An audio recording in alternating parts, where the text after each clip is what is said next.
మనందరి విశ్వగురు అయిన బ్రహ్మర్షి పితామహ మంత్రి గారికి ఆశా ప్రణామాలు తెలుపుకుంటూ, మరి నన్ను ఇంతలా తీర్చిదిద్దిన నా గురువు గారికి కూడా పాదాభివందనాలు. మరి మేమంతా ప్రతి నెల భీమవరం వెళ్తాం గురువుగారి సాంగత్యం కోసం, జ్ఞానం కోసం. కానీ మీ అందరి కోసం గురువుగారే ఇక్కడికి వచ్చింది. కానీ ఇంకా ఎంతో అంత నేర్చుకున్నాం, కానీ చాలామంది తక్కువ వచ్చిండు. ఎవరికి అందాలో వాళ్ళకే అందుతుంది. మరి గురువుల జ్ఞానం అంటే మామూలు కాదు కదా, అర్హత ఉన్న వాళ్ళకే అది అందుతుంది. అందుకోసమే మీరంతా ఇక్కడ గురువు సాంగత్యం అంటే గురువు గారి ఆడలో ఉన్నారంటే మీరు అంత అదృష్టవంతులని నేను భావిస్తున్నాను. ఈ కార్తీక పౌర్ణమి రోజులలో ఈ గుడి ప్రాంగణంలో ఈ గురువు గారి ఆధ్వర్యంలో మనమంతా ఎంతో శక్తిని అంటే ఎంతో జ్ఞానాన్ని పొందుతున్నందుకు మనంతా ధన్యులం.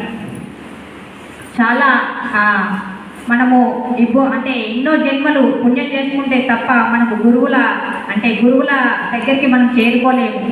అంటే వాళ్ళ దగ్గరికి వెళ్ళాలన్నా మనకు అర్హత కావాలి. అంటే ఇక్కడ ఉన్న వాళ్ళమంతా అర్హత ఎంతో కొంచెం సంపాదించుకున్నాం అనుకోవాలి మాస్టర్. అంటే ఇక్కడ సార్ ఏం చెప్తుందంటే మనము అంటే ప్రతి ఒక్కళ్ళకు ఏదో ఒక సమస్యతో బాధపడుతున్నాం.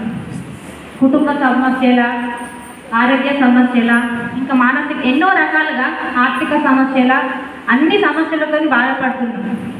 అంటే ఇప్పుడు మనం ఈ భూమికి జన్మ తీసుకొని వచ్చినప్పుడు మన వెంట రాని దానికోసము మీరు పాకులాడకూడదు, మన వెంట వచ్చే దానికోసము మీరు ప్రయత్నించుదని మన గురువులు మనకు చెప్తున్నారు. మన వెంట రానిది ఏంటి అంటే డబ్బు. మనకి ఎంత ఆస్తి ఉన్నా, ఎన్ని బంగ్లాలు ఉన్నా, ఎంత బంగారాలు మేడలు విద్యలున్నా మరి మన వెళ్ళిపోయిన మన వెంట రావు కదా. అవి మళ్ళీ జన్మ తీసుకున్నప్పుడు ఏంటంటే మనకు వచ్చేటి మనం చేసిన కర్మనే మన వెంట వస్తాయట గురువులు మనకి చెప్తున్నారు. అందుకే మన వెంట వచ్చే ధనము, జ్ఞానధనమును మీరు సంపాదించుకోండి, మీరు అజ్ఞానం నుంచి బయటకు రండి అని గురువులు ఈ వయసులో చూడండి. ఎక్కడ భీమవరం ఆంధ్ర, అక్కడి నుండి మన కోసము వచ్చినప్పుడు మన సారిచ్చే జ్ఞానాన్ని మనం అందుకుందాము. శ్రద్ధగా సారి చెప్పింది అందరు రాసుకోండి మాస్టర్స్, వీలున్న వాళ్ళు రాసుకోగలిగిన వాళ్ళందరూ రాసుకోండి. మరి ఆ గురువు గారి జ్ఞానం మనం అందుకుందాం. అమ్మ రాజలక్ష్మి అమ్మ కూడా ఈ వయసులో ఎన్నో గ్రామాలు తిరుగుతుండ్రు, ఎక్కడికెక్కడికో వెళ్తుండ్రు. ఎందుకంటే మన కోసం అజ్ఞానంలో పడి ఏంటి అంటే మన జీవితాల్లో అంటే మన కష్టాల్లో పాలవుతున్నామని మన అజ్ఞానాన్ని తొలగించడానికే గురువులు మన దగ్గరికి వస్తున్నారు. మనం జ్ఞానవంతులు చేయడానికే వాళ్ళ ప్రయత్నం. అంతటి గురువులకు మనము ఏంటి అంటే ఎవరికి ఏం అడగరు, మన నుంచి ఏమేమి కూడా ఆశించరు, రూపాయి ఆశించరు. భీమవరం వెళ్ళినా కానీ మనకు కేవలం ఏంటంటే ట్రైన్ టికెట్ పెట్టుకొని వెళ్ళడమే. అక్కడికి వెళ్తే టిఫిన్ల కాడ నుంచి వెళ్ళి మనకు ఉండేందుకు సౌకర్యాలు, వేడినీళ్ళకు చలి చేయకుండా వేడినీళ్ళ సౌకర్యాలు, ఉండడానికి పరుపులు, దిండులు, ఎక్కడ ఇటువంటి సౌకర్యాలు లేవు. 3 రోజుల కార్యక్రమం. అమ్మ అంత వయసులో కూడా అందరికీ అంటే భోజనాలు ఏర్పాటు చేయడం. మళ్ళీ శరీరానికి ఆహారం కాకుండా ఆత్మకు కూడా ఆహారం, జ్ఞానమైన ఆహారం అందిస్తుంది. ఖచ్చితంగా మనం భీమవరం పోవాలి. అంటే ఒక మనిషి అజ్ఞానం నుంచి జ్ఞానం వైపు రావాలంటే, ఒక మనిషి పరిపూర్ణంగా తయారు కావాలంటే ఖచ్చితంగా గురువుల జ్ఞానం అవసరం.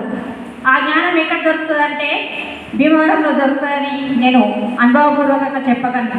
ఎట్లా అంటే ఇప్పుడు పత్రికారు ఏమంటారంటే 4 ఖచ్చితంగా వేయాలంటారు.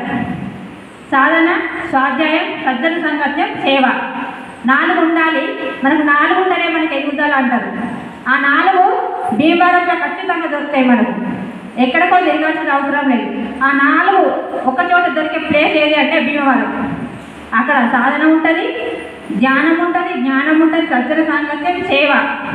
ఎవరు ఏ రకంగా చేయాలంటే చదువుకున్న వాళ్ళు ఒక రకంగా, అక్కడ అంటే వచ్చిన వాళ్ళకి సేవ వేయలే కదా. అన్ని 4 ఒక చోట దొరికే ప్లేస్ ఒకటి భీమవరమే.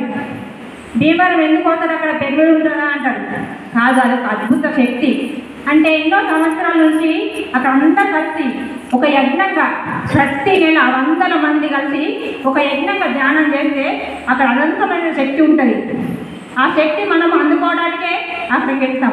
శక్తితో పాటు జ్ఞానం కూడా.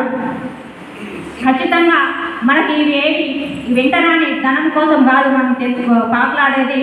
మన వెంట వచ్చే ధనం అంటే జ్ఞానం అనే ధనాన్ని మనము మరి పెంచుకుందాము, సంపాదించుకుందాం. మాస్టర్, నాకు ఇంతటి అవకాశం ఇచ్చిన గురువులకు పాదాభివందనాలు. Thank you.